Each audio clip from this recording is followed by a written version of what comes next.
Welcome to షన్ India academy. ముందుగా మీ అందరూ కూడా నూతన సంవత్సర శుభాకాంక్షలు. ఇయర్ 2024 మీ అందరికీ కూడా successful year, at the same time హ్యాపీనెస్తో ప్రాస్పరిటీతో ఈ ఇయర్ కొనసాగాలని చెప్పేసి కోరుకుంటూ ఉన్నా. ఎవరైతే సిన్సియర్ ఎఫర్ట్ పెట్టారో వీళ్ళందరూ కూడా ఈ ఇయర్ 2024లో ఆఫీసర్ అవ్వాలని చెప్పి మనసారి నేను కోరుకుంటున్నా. సో ఏపీపీఎస్సి గ్రూప్ 2 నోటిఫికేషన్ ఇచ్చింది. దానికి సంబంధించి అప్లికేషన్ ఫిల్లింగ్ అనేది కూడా ప్రక్రియ జరుగుతూ ఉంది. ఫిబ్రవరి 25వ తేదీన ఎగ్జామ్ జరగబోతుంది. అంటే ఇప్పుడు ఏపీపీఎస్సి వారికి ఎవరైతే గ్రూప్ 2 ఎగ్జామ్ ప్రిపేర్ అవుతూ ఉన్నారో వారికి హార్డ్లీ 55 డేస్ టైం ఉంది. ఇప్పుడు అది 55 డేస్లో ఇప్పుడు మీ టార్గెట్ ఎట్లా ఉండాలంటే జనవరి 31 లోపు మీరు మొత్తం ప్రిలిమ్స్కి సంబంధించిన 5 సబ్జెక్టులు కూడా like Indian history, geography, sociology, mental ability, current affairs ఈ 5 సబ్జెక్టులు కూడా పెర్ఫెక్షన్ అయిపోయేటట్టు చూసుకోవాలి. ఫిబ్రవరి 1 నుంచి మీరు ఫిబ్రవరి 24 మధ్యకాలంలో చేయవలసింది ఏంటంటే ప్రాక్టీస్ చేయడం, ఉన్న సబ్జెక్ట్ని కన్సాలిడేట్ చేయడం, ప్రాక్టీస్ చేయడం, సబ్జెక్ట్ని కన్సాలిడేట్ చేయడం. సో ఈ విధంగా ప్రిపరేషన్ చేసుకుంటూ వెళ్ళండి. డెఫినెట్లీగా ప్రిలిమినరీ ఎగ్జామ్ మీరు క్లియర్ చేయగలుగుతారు. అయితే చాలామంది మన హైదరాబాద్కి రాలేకపోయినారు ఈ యొక్క గ్రూప్ 2 ప్రిలిమ్స్ ఎగ్జామ్స్ కోసం. ఎందుకంటే మనకి నోటిఫికేషన్కి ఈ ఎగ్జామ్ డేట్కి టైం అనేది చాలా తక్కువగా ఉంది. ఈ తక్కువ సమయంలో హైదరాబాద్కి వచ్చి కోచింగ్ తీసుకొని ప్రిపరేషన్ చేయడం చాలా కష్టం అని చెప్పి చాలామంది ఆన్లైన్లో కోర్స్ పర్చేజ్ చేయడం అనేది జరిగింది. అయితే కొంతమంది ఉంటారు పేదరికం వల్ల ఈవెన్ ఆన్లైన్ కోర్సు కూడా పర్చేజ్ చేయలేనటువంటి పరిస్థితి మనకి కనిపిస్తుంది. ఈవెన్ మనకి ఒక 1500, 2000 కూడా వెచ్చించలేనటువంటి పరిస్థితి కొంతమందికి కనిపిస్తూ ఉంటుంది. అయితే ఇప్పుడు ఈ యొక్క ప్రిలిమినరీ ఎగ్జామ్ ఎవరైతే ఆఫీసర్ అవ్వాలని చెప్పి కసి కలిగి ఉన్నారో ఆర్థిక ఇబ్బందుల వల్ల వారు కోర్స్ని పర్చేజ్ చేయలేకపోతున్నారో అటువంటి వారి కోసం నా వంతుగా ఇండియన్ హిస్టరీ పాయింట్ ఆఫ్ వ్యూలో ఈ యొక్క హిస్టరీలో ప్రముఖ అంశాలు ఏమి ఉన్నాయి, కోర్ ఏరియాస్ ఏమున్నాయి, దేని నుంచి ప్రశ్నలు వస్తాయి, ఆ ఏరియాస్ని ఇప్పుడు నేను యూట్యూబ్ ద్వారా మీకు ఫ్రీగా అందించబోతూ ఉన్నా. అయితే ఒక్కొక్క రోజు ఒక్కొక్క చాప్టర్లో కోర్ ఏరియాస్ ఉంటాయి. ఆ కోర్ ఏరియాస్ నేను ఎక్స్ప్లెయిన్ చేస్తా, దాన్ని మీరు ఫోకస్ చేసుకుంటూ చదవండి. ఉదాహరణకి చరిత్ర పూర్వయుగంలో ఏ అంశాలు ఉన్నాయి, సింధు నాగరికతలో ఏ అంశాలు ఫోకస్ చేయాలి, ఆర్యులు ఏ అంశాలు ఫోకస్ చేయాలి, జ్ఞానోదయ యుగంలో ఏ ఏరియాలు ఫోకస్ చేయాలి, మౌర్యులు సోన్సో చాప్టర్స్ మనకి ఉన్నాయి. ఒక్కొక్క చాప్టర్ నుంచి ఒక్కొక్క బిట్టు వస్తుంది మనకి సాధారణంగా. అయితే కొన్ని చాప్టర్లు ఉంటాయి, 1 బదులు 2 బిట్లు కూడా వచ్చే అవకాశం ఉంటుంది. అయితే ప్రతి చాప్టర్ నుంచి కూడా అడిగే ఒక బిట్ ఉంది, కొన్ని కోర్ ఏరియాస్ నుంచి రిపీటెడ్గా అడుగుతూ ఉన్నాడు. ఆ కోర్ ఏరియాస్ని ఇప్పుడు నేను ఈ యొక్క రాబోయే వీడియోస్ ద్వారా మీ అందరికీ ఎక్స్ప్లెయిన్ చేయబోతున్నా. సో దీంట్లో భాగంగా మొదటిగా మీకు ఈ ఇండియన్ హిస్టరీలో చరిత్ర పూర్వ యుగం గురించి తెలియజేయబోతూ ఉన్నా. చరిత్ర పూర్వ యుగం ఓకే. ప్రాచీన భారతదేశ చరిత్ర అంటే మనకి చరిత్ర పూర్వయుగం అని చెప్పి వస్తుంది, సింధు నాగరికత అని చెప్పి, ఆర్యులు అని, ఆ తర్వాత జ్ఞానోదయ యుగం, మౌర్యులు, మౌర్య అనంతర యుగం, గుప్తులు, హర్షవర్ధనుడు అని చెప్పి వస్తుంది. హర్షవర్ధన్ తర్వాత మనకి మధ్యయుగానికి ప్రాచీన యుగానికి మధ్యలో ఉన్న పరివర్తన కాలం అని చెప్పినది. ఆ పరివర్తన కాలంలో రాజపుత్రులు అని చెప్పి ఉత్తర భారతదేశంలో మనకి ఈ చౌహానులు, పరమరులు, సోలంకీలు ఎసెట్రా అని చెప్పి వస్తారు. దక్షిణ భారతదేశంలో మనకి పల్లవులు అని చెప్పేసి, చోళులు అని చెప్పి, బాదామి చాళుక్యులు, రాష్ట్రకూటులు, కళ్యాణి చాళుక్యులు అని చెప్పి దక్షిణ భారతదేశంలో ఉంటారు. ఇవన్నీ కూడా ప్రాచీన యుగం ప్లస్ మధ్యయుగ బిగినింగ్కి సంబంధించినటువంటి చాప్టర్స్. అయితే దీంట్లో భాగంగా ఫస్ట్ మనం ఒక బిట్టు వచ్చే అవకాశం ఉన్నటువంటి చాప్టర్ చరిత్ర పూర్వయుగం. ఈ చరిత్ర పూర్వయుగంని ఇప్పుడు ఫస్ట్ మనం తెలుసుకుందాం. సో చరిత్ర అంటే గతాన్ని అధ్యయనం చేయడం అని చెప్పేసి అంటారు. ఇప్పుడు మనకి లభిస్తున్న ఆధారంగా ఈ చరిత్రని 3 యుగాలుగా విభజన చేస్తారు. మనకు లభిస్తున్న ఆధారాల ప్రకారంగా ఈ చరిత్రను గతాన్ని అధ్యయనం చేస్తున్నాం కదా, ఈ చరిత్రను 3 విధాలుగా విభజిస్తారు. దాన్ని ఇంగ్లీష్లో pre historic period, proto historic period, historic period అని చెప్పేసి అంటారు. So pre historic, proto historic, historic. So pre historic అంటే తెలుగులో చరిత్ర పూర్వ యుగం అని చెప్పేసి అంటాం. ప్రోటో హిస్టారిక్ అంటే సంధికాల చరిత్ర యుగం అని చెప్పి అంటారు. ఓకే, ప్రీ హిస్టారిక్ అంటే చరిత్ర పూర్వయుగం అని చెప్పేసి అంటాం. ఈ చరిత్ర పూర్వయుగం అంటే లిపి లేని కాలం అని చెప్పేసి అంటారు. ఆ కాలం నాటి చరిత్ర మనం అధ్యయనం చేస్తున్నాం, కానీ ఆ కాలంలో మానవుడికి లిపి అనేది లేదు. అటువంటి కాలం యొక్క చరిత్ర అధ్యయనం చేయడమే చరిత్ర పూర్వయుగం. అది మనం చూడబోతున్నాం. ప్రోటో హిస్టారిక్ అంటే లిపి ఉంటుంది కానీ అది మనకు అర్థం అవట్లే. దానికి ఎగ్జాంపుల్ సింధు నాగరికత బొమ్మల లిపి ఉంది, మనకు అర్థం అవడం లేదు. అది ప్రోటో హిస్టారిక్ కిందకు వస్తుంది. హిస్టోరిక్ అంటే లిపి ఉంది, అది మనకి అర్థమవుతుంది. అటువంటి కాలం హిస్టోరిక్ పీరియడ్. అయితే ఇప్పుడు మనం చూస్తున్నది ప్రీ హిస్టారిక్ పీరియడ్, చరిత్ర పూర్వయుగం. ఈ చరిత్ర పూర్వయుగంలో మానవుడు పనిముట్లు ఉపయోగిస్తాడు. ఆ పనిముట్లు రాళ్ళు ఉపయోగిస్తాడు.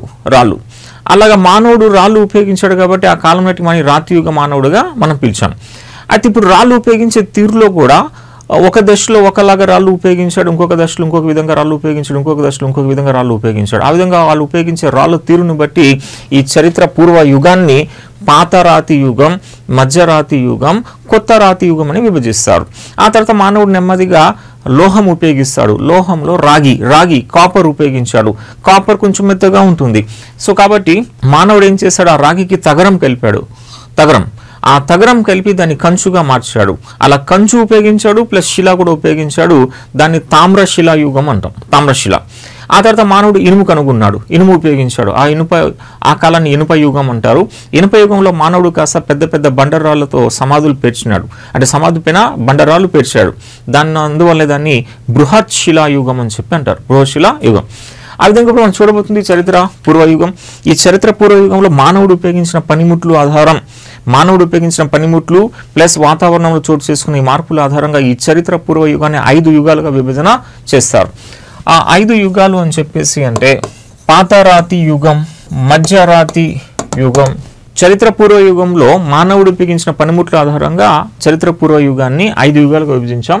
పాతరాతి యుగం, మధ్యరాతి యుగం, కొత్త రాతి యుగం, తామ్రశిల యుగం, ఇనుప లేదా బృహత్శిల యుగం అని చెప్పేసి. దీన్ని మనం పాలియోలిథిక్ అని చెప్పేసి అంటారు. పాలియోలిథిక్ అని చెప్పి పాతరాతిని, మధ్యరాతిని మెసోలిథిక్ అని చెప్పేసి అంటారు. కొత్త రాతిని నియోలిథిక్ అని చెప్పేసి అంటారు. తామ్రశిలాని చాల్కోలిథిక్ అని చెప్పేసి అంటారు, చాల్కోలిథిక్ అని. ఇనుపని ఐరన్ లేదా మెగాలిథిక్ అని చెప్పేసి అంటారు. అయితే ఇప్పుడు మనకి ఎగ్జామినేషన్ పాయింట్ ఆఫ్ లో ఒక బిట్ వస్తుంది పర్టికులర్ చాప్టర్ నుంచి అని చెప్పి అన్నాం. ఆ బిట్ ఏమొస్తుంది అంటే ఈ 5 యుగాలకి సంబంధించిన ప్లేసెస్ ఉంటాయి కదా, ఆ ప్లేసెస్ నుంచి మ్యాక్సిమం అడుగుతూ ఉన్నాడు. ఒకసారి ఆ శిలలు ఏం ఉపయోగించారని చెప్పేసి అడుగుతూ ఉన్నాడు. That's all. ఆ పర్టికులర్ శిలలు ఏం ప్లేసెస్ ఉన్నాయి అండ్ ఏమైనా ప్రత్యేకంగా ప్రారంభం అయ్యాయని చెప్పేసి కూడా అప్పుడప్పుడు అడుగుతూ ఉంటాడు. సో సింపుల్గా దీన్ని గుర్తుపెట్టుకుని ఒక మ్యాప్స్ వేయాలి అంతే. పాతరాతి యుగంలో ప్రముఖ ప్లేసెస్ ఏంటి, మధ్యరాతి యుగంలో ప్రముఖ ప్లేసెస్ ఏంటి, కొత్త రాతి యుగంలో ప్రముఖ ప్లేసెస్ ఏంటి, అండ్ మన యొక్క తామ్రశిల యుగంలో ప్లేసెస్ ఏంటి. ఇక లోహ యుగం అంటే ఆల్మోస్ట్ ఇండియా మొత్తం వ్యాప్తి చేసి ఉంటుంది లోహ యుగం అని చెప్పేసి. అది ఇక్కడ మెయిన్ ప్లేసెస్ ఏమున్నాయి, అది మ్యాక్సిమంగా పర్టికులర్ ప్లేస్ అండ్ పర్టికులర్ రాష్ట్రం ఇస్తాడు, మ్యాచ్ ద ఫాలోయింగ్ అని చెప్పి అంటారు. సో సింపుల్ బిట్ మనకి ఇక్కడ నుంచి వస్తుంది. ఓకే, పాతరాతి యుగం మనం చూసినప్పుడు పాతరాతి యుగంలో మానవుడు ప్రధానంగా ఉపయోగించింది స్ఫటిక శిల అని చెప్పేసి అంటారు. దీన్ని ఇంగ్లీష్లో క్వార్ట్జైట్ అని చెప్పేసి అంటాం. ఇప్పుడు ఈ స్ఫటిక శిల అధికంగా ఉపయోగించాడు కాబట్టి పాతరాతి యుగాన్ని కాస్త స్ఫటిక శిలా యుగంగా పిలుస్తారు. స్ఫటిక శిల యుగం లేదా క్వార్ట్జైట్ పీరియడ్ అని చెప్పేసి అంటారు. ఇక మానవుడు వేట ఆహార సేకరణ పైన ఆధారపడతాడు. వేట ఆహార సేకరణ, చెట్ల తొర్రెలో నివసిస్తాడు, గుహల్లో నివసిస్తాడు, సంచార జీవనం అనేది కనిపిస్తుంది ఈ పాతరాతి యుగంలో మానవుడు. అయితే మానవుడి యొక్క ప్రముఖ ప్రదేశాలు పాతరాతి యుగంలో ఏమి ఉన్నాయి? సో పాతరాతి యుగం సంబంధించి ప్రముఖ ప్రదేశాలు అంటే ఇక్కడ మనకి సోయానియన్ వ్యాలీ అని చెప్పేసి అంటారు. ఇక్కడికి వస్తే మనకి బెలాన్ వ్యాలీ అని చెప్పేసి అంటాం. ఈ రాజస్థాన్ ఏరియాకి వచ్చేసరికి రాజస్థాన్లో మనకి ప్రముఖ ప్లేసెస్లో పోచ్పద్రా అని చెప్పేసి అంటారు, బాగోద్ అని చెప్పేసి అంటారు, సోజాద్ అని చెప్పేసి అంటారు.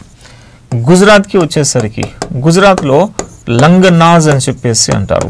ఇక్కడ మనకి మధ్యప్రదేశ్లో ఫేమస్ ప్లేసెస్ మనకి అనేకం ఉంటాయి. సో దాంట్లో ఈ భీంబెట్కా ప్రత్యేకత ఏంటంటే మల్టీ కల్చరల్ సైట్ అని చెప్పేసి దీన్ని అంటారు. మల్టీ కల్చరల్ సైట్ అంటే దాని అర్థం ఏంటి అంటే పాతరాతి యుగం, మధ్యరాతి యుగం, కొత్త రాతి యుగం, అన్ని యుగాలకు సంబంధించిన ప్లేసెస్ మనకి ఇక్కడ కనిపిస్తాయి భీంబెట్కాలో. మెయిన్లీ పెయింటింగ్ అనేది కనిపిస్తుంది. ఆ పెయింటింగ్ అనేది మధ్యరాతి యుగంలో వచ్చింది. నెక్స్ట్ వస్తే మధ్యప్రదేశ్లోనే మనకి ఆదమ్గఢ్ అని చెప్పేసి ఉంది. మహారాష్ట్రలో మనకి నెవాసియన్ అని చెప్పేసి ఉంటుంది. కర్ణాటకకి వచ్చేసరికి కర్ణాటకలో హంగ్సీ అని చెప్పేసి అంటారు. తమిళనాడుకి వచ్చేసరికి అత్తిరం పక్కం అని చెప్పి అంటారు. మన ఏపీకి వచ్చేసరికి బిల్లా స్వర్గం అని చెప్పేసి అంటారు. తెలంగాణకు వచ్చేసరికి వాంకిడి అని చెప్పేసి అంటారు. మన వెస్ట్ బెంగాల్కి వచ్చేసరికి పురులియా అని చెప్పేసి అంటాం. పురులియా. కాశ్మీర్లో పహల్గామ్ అని చెప్పేసి ఉంటుంది. సో మనకి ఎగ్జామినేషన్ పాయింట్ ఆఫ్ లో ఇంపార్టెంట్ ఏరియా ఏ ప్లేస్ ఏ రాష్ట్రంలో ఉందని చెప్పేసి అంటాడు. సో ఈ మ్యాప్ని 1-2 సార్లు మీరు స్టడీ చేయండి. స్టడీ చేసి మైండ్లో పెట్టండి, ఒక బిట్ వచ్చే అవకాశం ఉంది దీని నుంచే. ఓకే, ఇప్పుడు నెక్స్ట్ మధ్యరాతి యుగం. మధ్యరాతి యుగంలో మానవుడు కాస్త సూక్ష్మ పరికరాలు ఉపయోగించాడు. సూక్ష్మ అంటే చిన్న చిన్న పనిముట్లు తయారు చేసి దాన్ని ఒక కర్రకి కానీ ఎముకకి కానీ కట్టి దాన్ని ఆయుధంగా ఉపయోగించేవాడు. కాబట్టి చిన్న చిన్న పరికరాలు సూక్ష్మ పనిముట్లు ఉపయోగించాడు కాబట్టి ఈ మధ్యరాతి యుగాన్ని సూక్ష్మ శిలాయుగం అని చెప్పి అంటారు. అయితే ఇక్కడ మనకి వ్యవసాయం ప్రారంభమైంది అని చెప్పి అంటాం. కుండల ఉపయోగం అయితే ఆ కుండలు చేత్తో తయారు చేసిన కుండలు తయారని చెప్పేసి అంటాం, ప్రారంభమయ్యాయని చెప్పేసి అంటాం. ఇక వస్తే పెయింటింగ్ అనేది స్టార్ట్ అయింది అని చెప్పేసి అంటారు. ఇక జంతువుల మచ్చిక కూడా ప్రారంభమైంది అని చెప్పేసి అంటాం. సో మానవుడు మచ్చిక చేసుకున్నటువంటి తొలి జంతువు అది కుక్క అని చెప్పేసి అంటారు. ఈ కుక్క ఇన్ఫాక్ట్ చెప్పాలి అంటే మనకి పాతరాతి యుగ చివరి దశలోనే కనిపిస్తుంది మానవుడు ఈ యొక్క కుక్కని మచ్చిక చేసుకోవడం. అదే మధ్యరాతి యుగంలో కుక్కని మచ్చిక చేసుకోవడం చాలా ఎక్కువగా మనకి కనిపిస్తుంది. ఇతర జంతువులు కూడా మచ్చిక చేసుకున్నారు, చేత్తో చేసిన కుండలు ఉపయోగించారు, పెయింటింగ్ ఇక్కడే వచ్చింది, వ్యవసాయం అనేది ప్రారంభమైంది అని చెప్పేసి అంటాం. మధ్యరాతి యుగం యొక్క ప్రదేశాలు మనం చూస్తే సో మధ్యరాతి యుగంలో ఇక్కడ మెహర్గఢ్ అని చెప్పేసి ఉంటుంది. మెహర్గఢ్ అని చెప్పి ప్లేస్. ఇక్కడ మనకి ఉత్తరప్రదేశ్కి వచ్చేసరికి సరాయి నహర్ అని చెప్పేసి ఉంటుంది. ఇంకోటి చోపాని మండో. ఈ మధ్యప్రదేశ్లో భీంబెట్కా అని చెప్పేసి ఉంటుంది. ఇక రాజస్థాన్లో సేమ్ ప్లేస్ బాగోద్ అనేది మనకి పాతరాతి యుగంలో ఉంది, ప్లస్ ఇక్కడ కూడా కంటిన్యూ అవుతుంది. ఇక్కడ మేఘాలయకు వచ్చేసరికి మేఘాలయలో గారో అని చెప్పి వస్తుంది. మన ఏపీలోకి వచ్చేసరికి నాగార్జున కొండ అండ్ గిద్దలూరు అని చెప్పేసి అంటారు. ఓకే, ఇవి కొన్ని ప్రముఖ ప్రదేశాలు ఇక్కడ. అయితే ఇక్కడ ఈ మెహర్గఢ్లో ఫస్ట్గా వ్యవసాయం చేశారు అని చెప్పేసి అంటారు. ఫస్ట్ వ్యవసాయం జరిగింది ఎక్కడ అనేది ఒక బిట్ ఇంపార్టెంట్, అది మెహర్గఢ్. ఇక అది సరాయి నహర్ అని చెప్పేసి అంటాం. ఇక్కడ జంతువులు మచ్చిక చేసుకున్నారు అని చెప్పేసి అంటారు. ప్లస్ సరాయి నహర్లో మనకి గుండ్రని ఇల్లులు అనేవి కనిపిస్తాయి. గుండ్రని ఇల్లులు. అయితే గుండ్రని ఇల్లు అనేది సహజ సిద్ధంగా ఉన్నాయని చెప్పేసి అంటాం. అంటే అక్కడ సహజసిద్ధంగా ఏమైనా ఒక చుట్టూ ప్రదేశం ఉందనుకోండి, దాన్ని ఒక ఇల్లుగా మార్చేసుకొని ఆ సహజ సిద్ధమైన గుండ్రని ఇల్లుల్లో నివాసం ఉండడం అనేది కనిపించింది మనకి ఒక సరాయి నహర్లో. చోపాని మండులో చేత్తో చేసినటువంటి కుండలు ఉపయోగించినారు అని చెప్పి అంటాం. చేతితో చేసిన కుండలు ఉపయోగించారు. ఇది మన మధ్యరాతి యుగంలో ప్రముఖమైన ప్రదేశాలు. దీన్ని కూడా 1-2 సార్లు స్టడీ చేయండి, ఏ ప్లేస్ ఏ రాష్ట్రంలో ఉందని చెప్పి చూడండి. సో వరి ఫస్ట్గా పంట ఉత్పత్తి చేసింది, వ్యవసాయం చేసింది ఎక్కడ అంటే మెహర్గఢ్. కుండలు ఉపయోగించారంటే చోపని మండోలు ఉపయోగించారు. ఓకే, నెక్స్ట్ కొత్త రాతి యుగం. సో కొత్త రాతి యుగంలో నైపుణ్యం కలిగినటువంటి రాళ్ళు అది ఉపయోగిస్తారు. ఓకే, ఇప్పుడు ఈ యొక్క రాళ్ళు పరంగా మనం చూసినప్పుడు ఇక్కడ నల్ల శానము అని చెప్పేసి అంటారు. నల్ల శానం. సో నల్ల శానం అని చెప్పి రాయి ఉపయోగించారు. ఇక దాంతోపాటు బసాల్ట్ అని చెప్పేసి ఉపయోగించారు. ఈ డోలామైట్ అని చెప్పేసి ఉంటుంది. ఈ డోలామైట్ని వీరు ఆయుధాల తయారీకి ఉపయోగించారు అని చెప్పేసి అంటారు. ఆయుధాల తయారీకి. సో ఇక్కడ మనకి అనేకం ప్రారంభం అవుతాయి. లైక్ స్థిర వ్యవసాయం స్టార్ట్ అయింది, స్థిర నివాసాలు స్టార్ట్ అయినాయి అని చెప్పేసి అంటాం. ఇంకా గుండ్రని ఇల్లులు ఉన్నాయి ఇక్కడ. అయితే ఇల్లులు ఆర్టిఫిషియల్గా వీళ్ళు తయారు చేశారు, నేచురల్గా కాదు, ఆర్టిఫిషియల్గా వీళ్ళు తయారు చేస్తున్నారు అని చెప్పేసి అంటే మైదాన ప్రాంతాల్లో అక్కడెక్కడ. ఇక నెక్స్ట్ వస్తే ఇక్కడ మనకి పెద్ద ఎత్తున పశుపోషణ అనేది కనిపిస్తుంది. మత విశ్వాసాలు అనేవి స్టార్ట్ అయినాయి అని చెప్పేసి అంటాం. సాంప్రదాయాలకి ప్రాధాన్యత ఇచ్చారు. ఇదంతా కూడా నాగరికత విప్లవం అని చెప్పేసి అంటారు. దీన్ని నాగరికత విప్లవంగా పేర్కొన్నవాడు Gordon Childe. So Gordon Childe దీన్ని నాగరికత విప్లవంగా పేర్కొంటాడు. సో కొత్త రాతి యుగంలో ప్రముఖంగా ప్రారంభమైనవి. అయితే కొత్త రాతి యుగంలో ప్రముఖ ప్రదేశాలు ఏమున్నాయి? సో కొత్త రాతి యుగంలో ప్రముఖ ప్రదేశాలు మళ్ళీ జమ్మూ కాశ్మీర్లో మనకి బుర్జాహం అని చెప్పేసి ఉంటుంది. ఇంకోటి గుఫ్ కరల్ అని చెప్పేసి ఉంటుంది. యూపీకి వచ్చేసరికి కోల్దీవా అని చెప్పేసి ప్లేస్.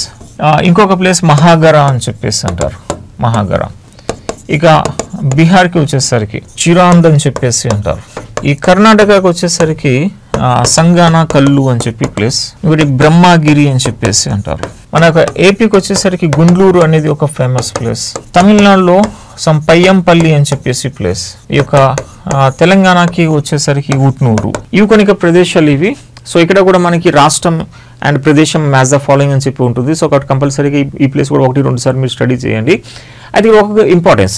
బుర్జాహం ప్లేస్ ఆఫ్ బర్త్ అంటారు. Place of birth. ఈ బుర్జాహంలో ప్రత్యేకత ఏంటంటే ఇక్కడ పిట్ డ్వెల్లింగ్స్ అని చెప్పేసి ఉంటాయి. అంటే గొయ్యిల్లో నివాసం అని చెప్పేసి అంటారు. ఆ గొయ్యిలో పిట్ డ్వెల్లింగ్స్ అని చెప్పేసి అంటాం. యజమాని చనిపోతే యజమాని పెంచుకున్న కుక్కల్ని కూడా అక్కడ పూడ్చిపెట్టేసేవారు. అది బుర్జాహం. ఈ గుఫ్కర్ లాంటి ఇక్కడ కేవ్ ఆఫ్ పోటరీ అని చెప్పేసి అంటారు. ఇక్కడ అధికంగా మనకి కుండలు కనిపించినాయి గుఫ్కరల్లో. ఈ కోల్దివా ప్రత్యేకత ఫస్ట్ వరి పండించారు. ఇక్కడ ఫస్ట్ వరి పండించింది కోల్దివా. చిరాంద్లో ఇక్కడ జింక కొమ్ములు, ఈ జింక కొమ్ముని ఆయుధంగా ఉపయోగించారు అని చెప్పేసి పేర్కొంటారు. ఇక్కడ ఒక సూది దొరికింది, ఎముకతో చేసిన సూది దొరికింది అని చెప్పేసి అంటాం. ఈ గుండ్లూరులో ఇన్ఫాక్ట్ 8 రూమ్స్ ఉన్నాయి. అంటే ఒక పెద్ద బండర 8 రూమ్స్గా మార్చేస్తారు. అందులో ఒక శిశు కలబేరం కూడా దొరికింది అని చెప్పేసి అంటారు. ఇక నెక్స్ట్ ఉట్నూరు పయ్యంపల్లి, ఇక్కడ మనకి బూడిద దిబ్బలు దొరికినాయి, యాష్ మౌండ్స్, ఈ ఉట్నూరు పయ్యంపల్లి. సో దీని యొక్క ఇంపార్టెన్స్, ఇది కొత్త రాతి యుగం అని చెప్పేసి అంటాం. ఇక నెక్స్ట్ వస్తే తామ్రశిల. తామ్రశిల యుగంలో ఇక్కడ ఫస్ట్ మానవుడు ఉపయోగించినటువంటి లోహం ఏది అంటే రాగి అని చెప్పి అంటాం. రాగి మెత్తగా ఉంటుంది కాబట్టి దాన్ని తగరాన్ని కలిపాడు, ఈ రెండు కలిపితే వస్తుంది కంచు. ఇప్పుడు ఈ కంచుతో పాటు శిలలు ఉపయోగించాడు కాబట్టి రెండు కలిపి తామ్రశిల అని చెప్పేసి పేర్కొన్నారు. తామ్రశిల యుగంగా దీన్ని పేర్కొంటాం. అది తామ్రశిల యుగం మనకి ఏంటంటే సంస్కృతులు కనిపిస్తాయి, కల్చర్. యాక్చువల్గా అనాగరికత తర్వాత సంస్కృతి తర్వాత నాగరికత. అలా నాగరికతకి అనాగరికత మధ్యలో ఉన్నటువంటి సంస్కృతి ఈ చాల్కోలిథిక్ పీరియడ్లో మనకి కనిపిస్తుంది. అటువంటి సంస్కృతులు మనకి ప్రముఖంగా మన భారతదేశంలో ఈ రాజస్థాన్ ఏరియాలో అహర్ సంస్కృతి అని చెప్పి ఉంటుంది. అహర్, ఈ యొక్క మహారాష్ట్రలో జోర్వే సంస్కృతి అని చెప్పి ఉంటుంది. ఈ మధ్యప్రదేశ్ ఏరియాలో మాల్వా సంస్కృతి అని చెప్పేసి ఉంటుంది. అహర్ సంస్కృతిలో ప్రముఖమైనటువంటి ప్లేస్ గిలుంద్ జ్ఞానేశ్వర్ అని చెప్పేసి అంటారు. జోర్వేలో ఫేమస్ దైమాబాద్, అనేక మనకు రాగి విగ్రహాలు అవి కూడా దొరికింది ఈ దైమాబాద్లో. మాల్వాలో నవదతోలి ఇంపార్టెంట్ ప్లేస్. సో ఇలాగ 3 సంస్కృతులు మనకి కనిపిస్తాయి. ఇది చాల్కోలిథిక్ పీరియడ్ అని చెప్పి అంటాం. ఇక చివరిగా 5వది మనకి వస్తుంది ఇనుప యుగం, అర్బహశిల యుగం. ఇక్కడ మానవుడు ఉపయోగిస్తాడు ఈ యొక్క ఇనుము ఫస్ట్గా మాకు మయూర్భంజ్. సో మయూర్భంజ్ గనుల్లో దొరికింది అని చెప్పేసి అంటారు ఈ యొక్క ఇనుము. అయితే ఇక్కడ ఈ కాలంలో ఇంపార్టెన్స్ ఏంటి అంటే పెద్ద సమాధులు అని చెప్పేసి అంటారు. పెద్ద సమాధులు, దీన్ని రాక్షస గుళ్ళు అని చెప్పేసి అంటారు. అయితే ఈ రాక్షస గుళ్ళు వివిధ ప్రాంతాల్లో వివిధ పేర్లతో పిలువబడతాయి. ఉదాహరణకి తెలంగాణ దీన్ని కైరన్ అని చెప్పేసి అన్నారు. కైరన్. మన యొక్క కడప కర్నూలు, ఈ కడప కర్నూలులో దీన్ని పాండవ గుళ్ళు అని చెప్పి పిలిచారు. పాండవ గుళ్ళు. ఇక వస్తే అనంతపూర్, ఈ యొక్క అనంతపూర్ ఈ బళ్ళారి ఏరియాలో దీన్ని మోరీవర్ అని చెప్పేసి పిలిచారు. ఓకే, చిత్తూరు ఈ తమిళనాడు ఏరియాస్లో దీన్ని కురంబరా అని చెప్పేసి అంటారు. కురుంబరా అని చెప్పేసి. సో పెద్ద అంటే సమాధి ఉంటుంది, ఆ సమాధి పెద్ద బండరాళ్ళు పేరుస్తారు, దాన్ని అంటారు రాక్షస గుళ్ళు, దాన్ని సోన్సో పేరుతో పిలిచారు. అది దీని ఒక నిర్మాణ శైలి. ఈ పాండవ గుళ్ళు లేకపోతే రాక్షస గుళ్ళు లేదా పెద్ద సమాధులు యొక్క నిర్మాణ శైలిని బట్టి దీన్ని మెనిహిర్స్ అని చెప్పేసి, డాల్మెన్స్ అని చెప్పేసి, సిస్త్ అని చెప్పి, సార్కోఫాగస్ అని చెప్పి విభజన చేస్తారు. ఓకే, దీన్ని మనం మెనిహిర్స్ అని చెప్పేసి అంటారు. సో మెనిహిర్ అంటే ఒకే ఒక పెద్ద బండరాయిని ఆ తల భాగం పైన పెడతారు. అంటే సమాధి చేసిన తర్వాత ఆ యొక్క సమాధి యొక్క తల భాగం ఉంటుంది, ఆ తల భాగం పైన ఒక పెద్ద స్మృతి చిహ్నం ఒక పెద్ద బండరాయి పెడతారు, అది మెన్హిర్. సిస్త్ అంటే శవపేటిక ఉంటుంది, శవపేటిక. ఆ శవపేటికని భూమిలో పాతిపెట్టి చుట్టూ బండరాలు పేరుస్తారు, దాన్ని సిస్త్ అంటారు. ఇక్కడ భూమిలో పాతి పెడతారు. సో భూమిలో పాతి పెట్టి చుట్టూ బండరాలు పేరుస్తారు. డాల్మెంట్స్ ఏంటంటే ఇక్కడ భూమి పైన పెడతారు, భూమి పైన పెట్టి చుట్టూ బండరాలు పెరుస్తారు. సో భూమిలో పాతి పెడితే సిస్త్, భూమి పైన పెడితే డాల్మెన్స్. ఇక సార్కోఫాగస్ జంతు ఆకారం. సో జంతు ఆకారంలో ఆ శవపేటిక ఉంటుంది, జంతు ఆకారంలో శవపేటిక ఉంటే దాన్ని సార్కోఫాగస్ అని చెప్పేసి అంటారు.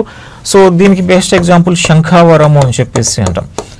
శంఖావరము అని చెప్పేసి అంటారు. మన యొక్క గొర్రె ఆకారంలో ఉంటుంది ఇది. సో గొర్రె ఆకారంలో శంఖావరం అని చెప్పేసి ఉంటుంది. ఓకే, ఇది బృహశిల యుగంలో కనిపిస్తారు.